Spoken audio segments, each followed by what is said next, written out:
Hello guys, I hope you all are doing well. आप लोगों का भी एग्जाम का रिजल्ट आया है, सीए फाउंडेशन और सीए इंटरमीडिएट का। सीए फाइनल का तो ऑलरेडी आ गया था, तो मैं आप लोगों से बात करूंगा सीए फाउंडेशन और सीए इंटरमीडिएट वालों से।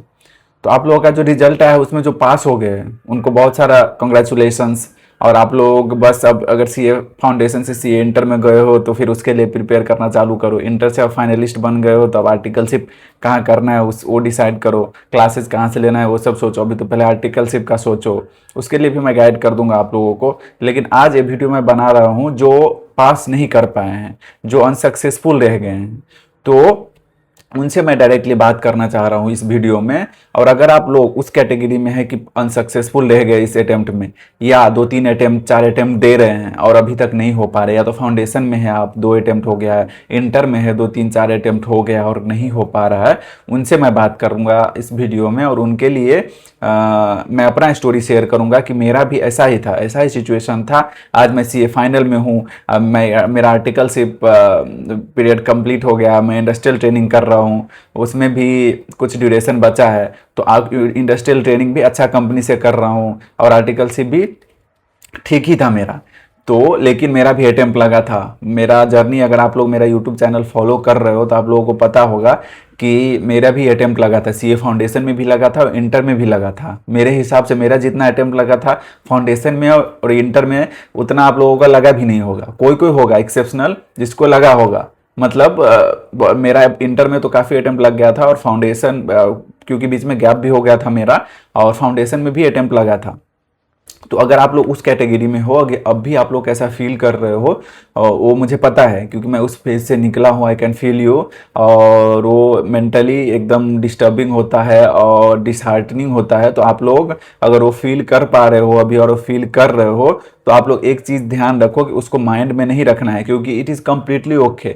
सी, I have also failed in multiple attempts and then currently I am in C A final doing my industrial training in a great company. So it doesn't matter. ये matter ही नहीं करता है कि मतलब आप कितने अटेम्प्ट फेल हो गए हो, और अभी भी अगर फेल हो गए हो आप, तो इट इज़ कम्प्लीटली ओके। क्योंकि एक बार जब आप पास हो जाते हो ना, मान लो ए अटेम्प्ट में नहीं हुआ आपका, अगले अटेम्प्ट में हो गया, या मतलब जिस अटेम्प्ट में आप लोग पास हो गए उस अटेम्प्ट में बस वही काउंट होता है। उससे पहले क्या कर रहे हो वो नहीं मैटर करता। अगर उधर उधर से भी आप लोग हार्ड वर्क स्टार्ट करोगे करना, तो फिर आपका लाइफ ऊपर ही जाएगा। ऐसे उसके बाद ऐसा नहीं है कि अभी फेल हो रहे हो तो आगे भी लाइफ ऐसा ही रहेगा, ऐसा नहीं है। जब से आप हार्ड वर्क करना स्टार्ट करोगे, जब से आप एक बार अगर अभी ट्रैक से हट गए हो, फेल हो रहे हो, पास वाले ट्रैक पे नहीं आ पा रहे हो, अपना माइंड सेट वैसा नहीं बन पा रहा है, एक बार अगर उधर शिफ्ट हो गए आप, उसके बाद आपका कंटिन्यू जर्नी ऊपर ही रहेगा। बस आपको मेहनत करना रहेगा। तो आप लोग अगर डिसहार्टनिंग नहीं होना है, आप लोगों को अपने मेंटल स्पेस को सही रखना है, मेंटली सही रहना है। मतलब आप ही नहीं हुए, ऐसे ऐसे भी लोग हैं जो फेल होने के बाद जो फर्स्ट अटेम्प्ट में पास होते हैं उससे ज़्यादा आज सक्सेसफुल है।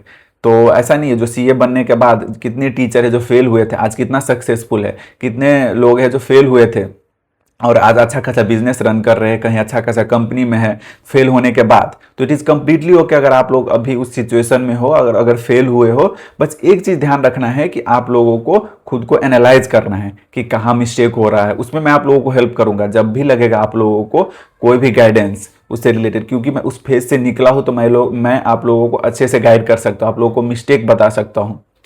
इसके आप लोग रीच आउट कर सकते हो। और इसके बाद मैं एक वीडियो बनाऊंगा जो मैंने मिस्टेक किया था उसके ऊपर, और बाकी आप लोगों को कैसे प्लान करना है उसके लिए भी एक वीडियो लेके आऊंगा मैं। तो ये चीज़ ध्यान रखना है, फेल होना कम्प्लीटली ओके है।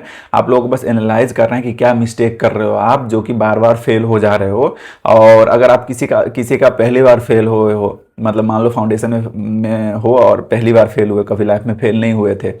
अगर आप इंटर में हो, फाउंडेशन में फेल नहीं हुए थे, इंटर में फेल हो गए पहली बार, तो उसके लिए भी बहुत टफ रहता है। क्योंकि मैंने भी वो फील किया, जब फर्स्ट टाइम फेल होते स्कूल लाइफ में आप अच्छा करते रहते हो तो, और तब जाके आप इधर इंटर में सीए एग्जाम में या सीए फाउंडेशन या सीए इंटर में जाके फर्स्ट टाइम जो फेल होते हो, तो उसको ओवरकम करना बहुत मुश्किल रहता है। एक बार आप उसको ओवरकम कर लिए तो फिर आप नेक्स्ट अटेम्प्ट में अच्छा कर सकते हो और आगे भी लाइफ को में अच्छा कर सकते हो। और जो बार बार फेल हो रहे, इस फेज से अगर एक बार निकल गए आप, मेंटली अपना माइंडसेट को प्रिपेयर कर लिए और माइंड को समझ गए कि कैसे इस फेज से निकलना है। एक बार अगर इस फेज से निकल गए तो फिर उसके बाद लाइफ में आप मेंटली इतना स्ट्रोंग रहोगे कि कोई भी फेलियर आएगा, लाइफ है तो लाइफ में फेलियर आता है, this is certain that there will be failure, multiple failure in life. इधर नहीं है, सीए एग्जाम में ही नहीं आप फेल होगे, आगे भी लाइफ में कुछ, मान लो आप कुछ बिजनेस करोगे उसमें फेल हो जाओगे, कहीं जॉब इंटरव्यू दोगे उसमें फेल हो जाओगे।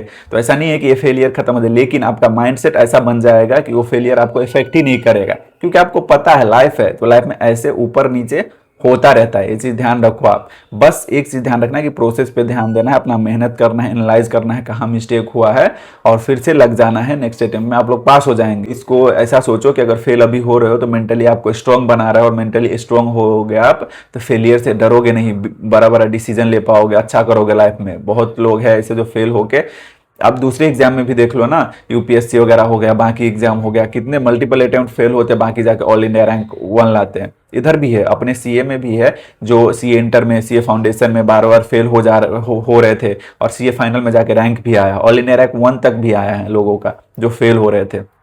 लेकिन एक चीज है कि बस आपको अभी से एनालाइज करना है और एकदम लग जाना है, मेहनत करना है और प्रोसेस पे ध्यान देना है, जो बोल रहा हूँ उस पे ध्यान दो आप लोग, तो आप लोग कर ले जाओगे। और हाँ, बस माइंडसेट अपना स्ट्रांग रखना है और जो जो बोला है उस पे ध्यान दो, कि दिल पे नहीं रखना है बातों को, अपने माइंड पे ऐसे नहीं कर लेना है कि डिसहार्टनिंग फील नहीं करना है, डिसहार्टेड फील नहीं करना है आप लोगों को, और बस एनालाइज करना है और फिर से लग जाना है। और ध्यान रखना है कि एक ये फेलियर हुआ है तो ऐसा नहीं है कि आपका लाइफ डिसाइड हो गया है, आपका लाइफ में आप बहुत कुछ कर सकते हो। फेल होने के बाद भी बहुत लोग ऐसे हैं जो बार बार फेल होने के बाद भी अच्छा, बहुत अच्छा कर ले जा रहे हैं। प्रोसेस पे ध्यान रखना है, अपने भगवान को हमेशा याद करना है, और क्योंकि ऐसा बोला जाता है कि God is always a good God, जो होता है अच्छे के लिए होता है, ये ध्यान रखना। क्योंकि आप लोगों को प्रिपेयर कर रहे हो, वो भगवान आप लोगों को अभी से प्रिपेयर कर रहे हैं आगे अच्छा करने के लिए, बड़ा डिसीजन लेने के लिए। तो ये चीज़ ध्यान रखना है, ऐसे पॉजिटिव सोचना है आप लोगों को और एनालाइज करके अभी से लग जाओ और नेक्स्ट अटेम्प्ट में एकदम बेस्ट देना है, बाकी भगवान के ऊपर छोड़ना है। तो thank you for watching this video, thank you so much.